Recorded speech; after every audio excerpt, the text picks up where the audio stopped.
So this morning to talk on the day and the EU's role in Sierra Leone, while also into the 2023 June 24 multi-tier elections, we have Ambassador Manuel Muller, head of the EU delegation in Sierra Leone. Good morning, Ambassador. Thanks for joining us.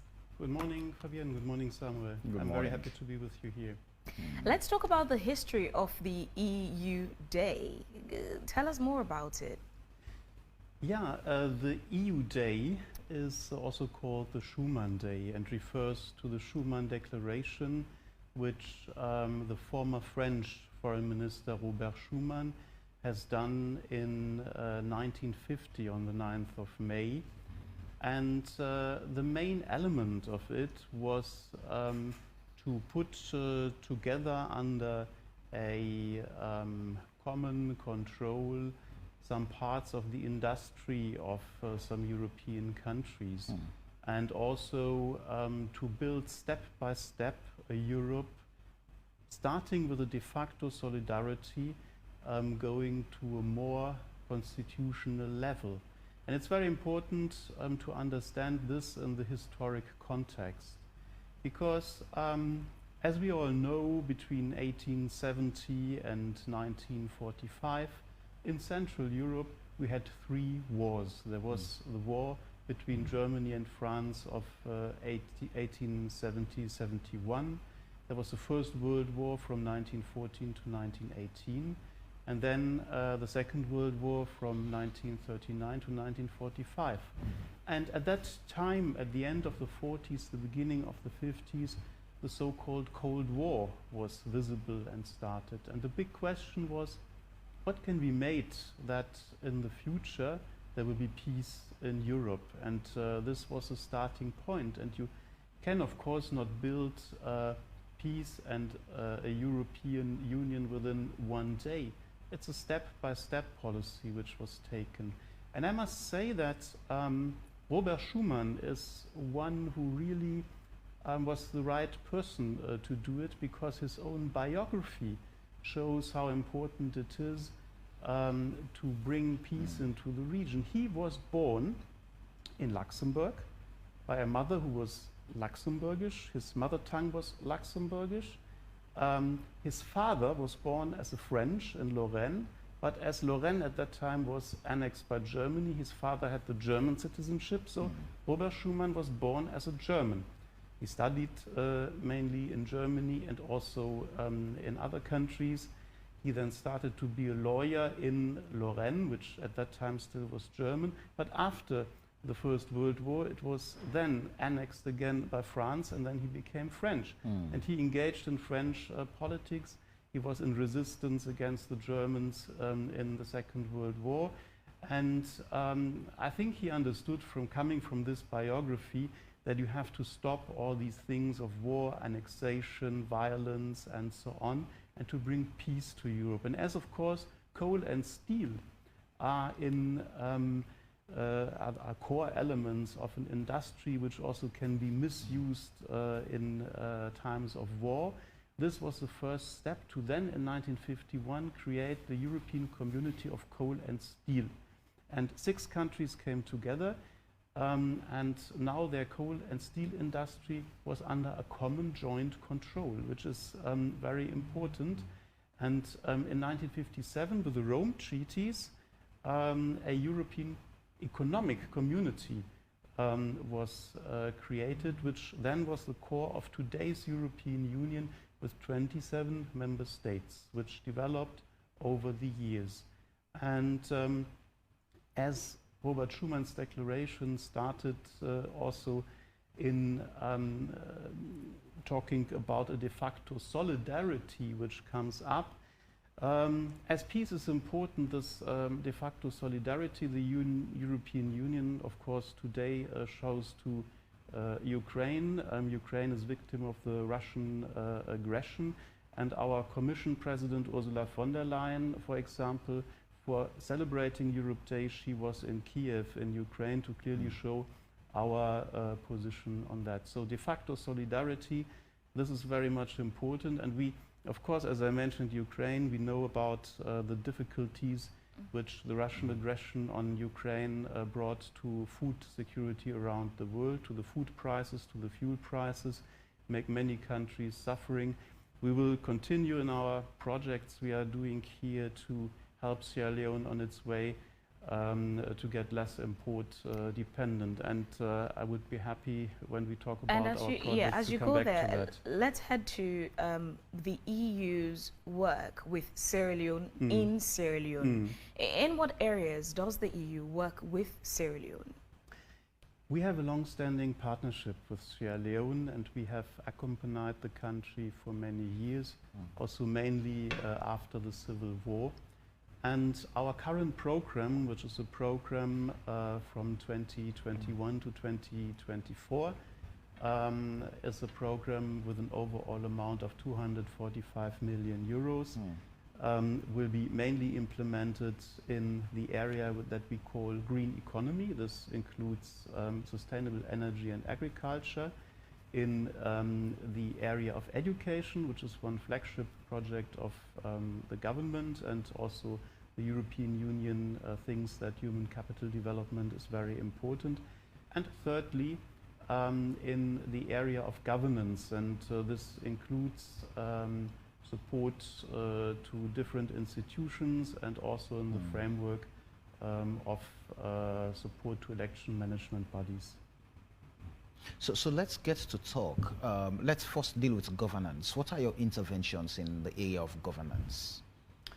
The European Union in the area of governance, for example, has one project which deals with decentralization. And we are working there with the district councils in 6 different districts and with civil society organizations. The aim of these projects are to give the possibility to the district councils to implement a better service delivery to the people, together also with the civil society. I think working together there is very much important. If you wish, I can give you some concrete examples. Yes, please go ahead. So, and please allow me to have a look into my notes, because as we are doing a lot in this area, I would not like to give you wrong information. So, for example, in Kenema, the district councils then have built 2 markets and recently inaugurated markets in Blama and Tongo, and these new markets then can help to revamp local business. Then also in Kenema, the district council constructed a funeral home, multi-purpose hall, roads and culverts with the support of the European Union. Something similar in Pujehun, culverts, solar panels, markets and community centers, as well as 46 water facilities. In Falaba, the district councils built feeder roads and culverts, solar panels and markets with our support. And in Karene, a community hall, for example, solar panels, culverts, markets and also grain stores. So working at this area is important because I think it's a clear policy also of the government, and we are also convinced of that decentralization can help people on the ground. And this was one of our important projects in governance. Another one, support to the electoral management bodies, for example, through technical assistance, but also through an organization which is called International IDEA, which recently arrived, which will continue even beyond the elections, working with the election monitoring bodies, with CSOs, with national election observers. And then the European Union has given a support to UNDP to assist election management bodies during the upcoming elections in some areas. For example, just recently, and I must say it's not only EU as an institution, it's also member states of the EU like Ireland who are contributing to that. We have together with UNDP commissioned furniture for a multi-purpose meeting room at the PPRC. They need a big room, and they have formulated this need, and UNDP with our funds has responded to that. So this is another example where in the area of governance we can give them support. So now you just mentioned the issue of support to the electoral management bodies, and also you always have observers mission and team coming in to the country. Now, your observers team, I'm pretty sure, is here right now from the EU. So, with what you, the EU has been doing to support in Sierra Leone's democratic process, how would you measure the impact of your technical and financial support to the electoral management, to the elections management bodies, to just keep our democracy growing? The European Union has deployed electoral observation missions for the last 20 years at 4 previous elections, and now it's the 5th election with a full-fledged mission. I think it's important to see how this mission works. They are usually headed by a member of a European Parliament. Yeah. They follow a determined methodology, and they finish with a report on the overall situation, including also giving recommendations to the electoral management bodies and the government in the country. So this year, the High Representative of the European Union for Foreign Policy, Mr. Josep Borrell, has appointed Mrs. Evin Incir, who is a Swedish member of the European Parliament, to be the chief election observer of this electoral mission that will come to Sierra Leone on invitation of the Electoral Commission. And there was a previous preparation mission here in February, which talked with all the stakeholders, also to be sure if an election observation mission is wished by everyone, and there was an overall positive feedback that we got. So this is a long-term mission. So the mission will not only be here on election day. The mission has also long-term observers, and the first core team members already have arrived. And they are now building up the mission. The long-term observers arrive next week, like also the chief electoral observer. And then the mission will start to be deployed also all over the country, because they are not only here in Freetown. And on election day, around election day, some more short-term observers will come from all countries in Europe, but also Norway, Swiss and Canada, which is also part of this EU election observation teams. And they will then do the observation work on election day, the tallying, and so this is what I can give you as a background on that. Now, of course, as the mission is there, and the mission is independent, also independent from the EU delegation, much further detailed information will be provided to the stakeholders and to the broader public by the mission itself. They will also start a social media presence. We will share it on our social media website, so that people who are interested can follow. Perhaps because it's getting very sensitive in Sierra Leone right now with the elections, 39 days to the June polls. And the fact that the team is here this early, are there engagements planned with the team, especially to meet with the elections commission, or the elections office, the PPRC, the political parties, just to have that confidence and trust in the process, and so that the observers will be able to have first-hand information from the players in the elections? This is a very important question, because of course the European Union electoral observation mission, like all other election observation missions, of course, will interact with the main stakeholders. And the main stakeholders are the electoral management bodies, mainly ECSL and PPRC, but also all others who are related to elections, be it election security and so on. So there will be a lot of contacts also on the way towards election day.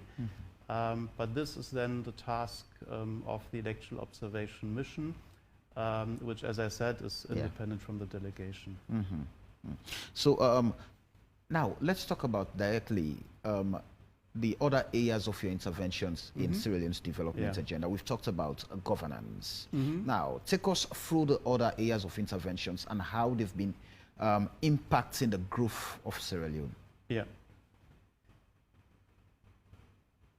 For a long time, European Union has supported large parts of the road network in Sierra Leone. This was financed out of the European Development Fund during the last decades. And 85% of the road between Liberian and Guinean border has been built by the road authority with funds coming from the European Union. And I was very happy that in 2022, 2 bridges were commissioned by President Bio to the broader public, the bridge in Mabang and the bridge in Magbele, which are also part of the projects which the road authority built with funding of the European Union. This gives interconnectivity in the region, and this is what we in Europe call the Global Gateway. The Global Gateway initiative is one of the main initiatives that European Union has with Africa, and this includes all kinds of infrastructure works. It might be roads, it might be in energy sector, it might be also in education, for example, constructions, you need also in education. And I'm very happy that this is of a lot of use to the development of the country, because these roads make it much easier to come from one place to another place. And I was told by people who knew how the situation of the roads were before, how this contributed to improvement. We have currently a very interesting program together with the International Labour Organization, which is called Opportunity Salon. And in this context, around 200 kilometers of feeder roads will be built within the upcoming 36 months. 50 kilometers have already been built, and this creates, of course, job in some regions where then also agricultural goods can be better transported. So these kinds of works where European Union is known for, having funded it, I feel were very important.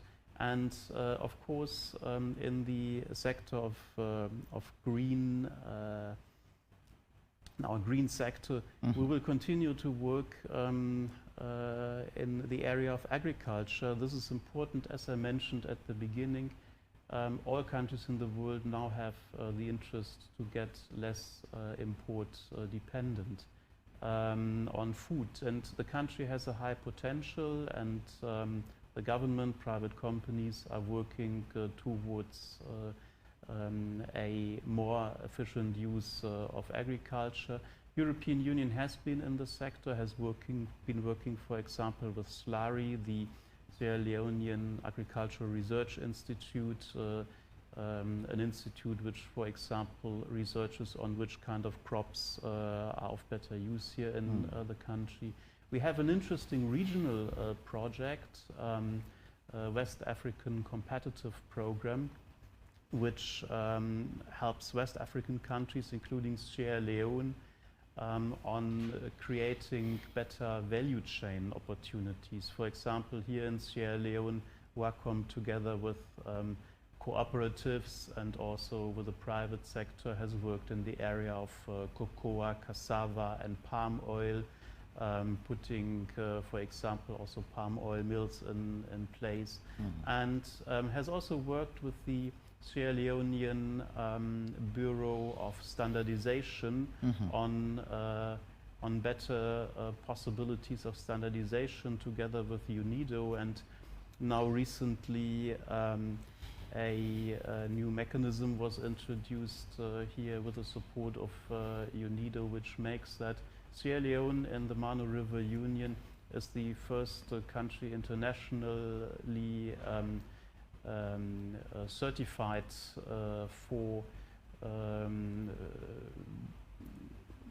with an institute internationally certified, which can establish, for example, if several standards, international standards, are fulfilled or not. So this is very important because one thing, and I mentioned the word value chain production, this is something where European Union feels we wish to continue to support the efforts of Sierra Leone to not only export primary produce, but products produced here in the country. And one element identified together with our Sierra Leonean partners as a problem is the access to finance, for example. If you are a private, small, micro or medium enterprise and you need a loan in order to set up your business, then you are confronted to interest rates which are very high. Therefore, in the framework of our next year's program for the next 36 months, we have started a partnership with UNCDF, the United Nations Capital Development Fund.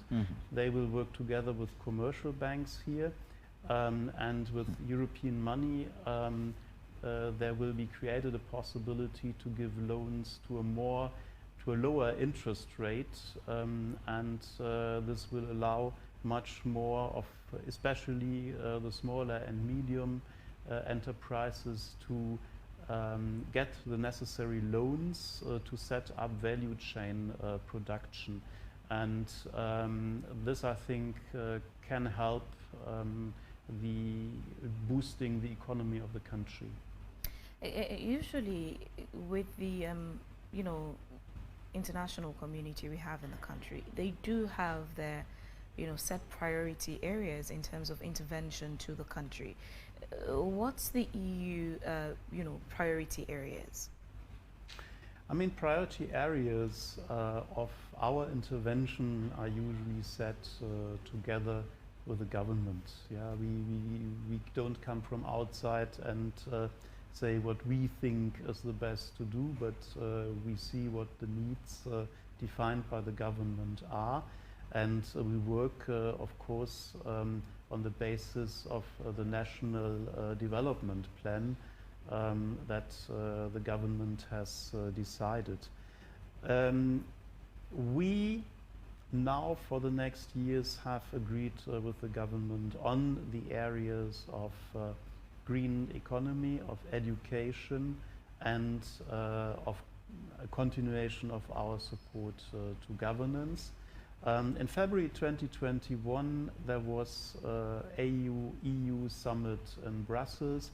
In this framework, the EU confirmed to President Biu that in these areas the 245 million euros will be used, and it will be implemented through different mechanisms. There are some areas where still we are defining how we will intervene and where we will intervene. There are talks going on, of course, with the Ministry of Plan. We have a very good cooperation with the Ministry of Plan, which is one of our key interlocutors, and of other ministries, but also with the civil society. We have civil society grants, for example, There was a call for proposal recently where then NGOs were chosen to intervene in the provinces, also with regards to empowering women. Perhaps I may come, if you allow, to one important area that of our intervention that we share with the government is education. Education is an investment into the future of the country, into future generations. And what is invested today in education will help in the future to develop in many of the other areas I just mentioned. The European Union, for example, has given a support to the school program, school feeding program through the World Bank. We had given 13 million euros through a World Bank Trust Fund to ensure the implementation, to contribute to ensuring the implementation of this program. And we also have invested in the renovation of 100 schools, primary schools in the country. And just an anecdote, when I arrived here in the country 1.5 years ago, one of my first visits in the provinces was for the inauguration of one of these schools by President Bio. And before the ceremony started, I was there and talked with some of the school children. And there was a boy, I asked him, what do you like in school? And then he said, mathematics.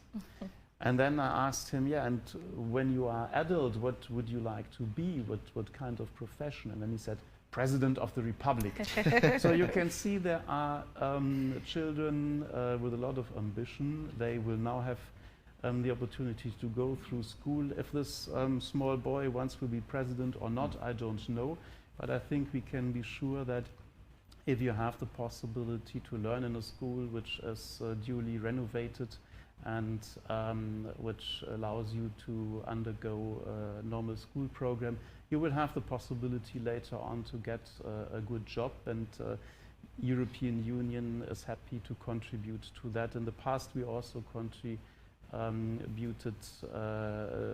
for the work of the Teachers Commission, and in the area of education there was also support on the digitalization of the teachers' payroll, for example. So this is an area which is very important, and where we will continue activities also. And Wells on Facebook says the Mabang and Mabele bridges are laudable projects. Thank you, EU. Well, we'll just take that as the vote of thanks for Sierra Leone and Wales. Thank you very much. But yes, as we wrap up the segment, in summary, what would be your closing courtesies to Sierra Leoneans and to the audience? I'm very happy to be in Sierra Leone. Sierra Leone is a peaceful country. It's an excellent example that after the end of the civil war, you can come to democracy, you can come to stability. And I'm really amazed by the religious tolerance that you have here in the country. There's no religious extremism, there is no terrorism, and people are very nice and open to everyone. And I think that it's very important to underline that for the future of the country, the most important is to continue to work on the basis of peace, of democracy, of free and transparent elections, so that people are the ones who decide who are at the summit of the state to govern them. And this also contributes to sustainable development and to stability in the country. I would like to thank to all the Sierra Leoneans, to all those we are working together with. You are great people, and I wish you all the best for having peaceful, democratic, transparent, and free and competitive elections. Thank you. Thank you very much, Ambassador Manuel Muller, for joining us this morning in the program. We appreciate your time. Right. Thanks to you.